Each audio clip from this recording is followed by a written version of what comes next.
Problém s neplatením povinného zmluvného poistenia tu je dlhodobo.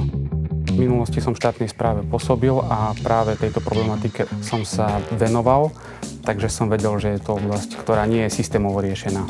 Samého ma prekvapilo, aké reakcie to prinieslo.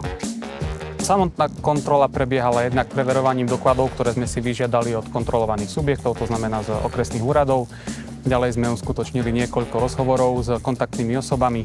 Stretli sme sa aj s ďalšími zainteresovanými subjektami, ako je napríklad výkonný riaditeľ Slovenskej kancelárie poisťovateľov. Takto sme získali ucelený obraz o tom, ako táto verejná politika na Slovensku funguje, alebo lepšie povedané nefunguje. Nominácia Martina Hamráčka a jeho 38-členného tímu z Prešovskej expozitúry NKÚ do finále úradníckeho činu je úplne logická. Urobili niečo, čo prepája úradnícku prácu, inovácie v úradníckej práce a priamy osoch pre verejnosť, pre verejný záujem. To, že našli systém, ako skontrolovať podnety na neplatenie povinného zmluvného poistenia PZP na motorové vozidlá, pomôže nám všetkým, ako dostať do systému viac peňazí, ktoré na konci dňa budú na osoch každého občana Slovenskej republiky. Na základe prepočtov, ktoré sme v čase výkonu kontroly uskutočnili, sme zistili, že štátny rozpočet prišiel o viac ako 100 miliónov eur.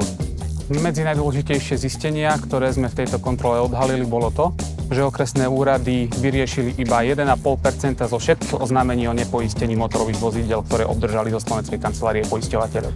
Mali sme okresný úrad, ktorý ukladal pokuty v jednom roku iba osobám, ktorých priezvisko začínalo na písmena A až B, v druhom roku ukladal pokuty iba osobám, ktorých priezviska začínali na písmena B a C, v treťom roku na písmeno D a tak ďalej. Automatizácia celého tohto procesu ukladania pokut je nevyhnutná.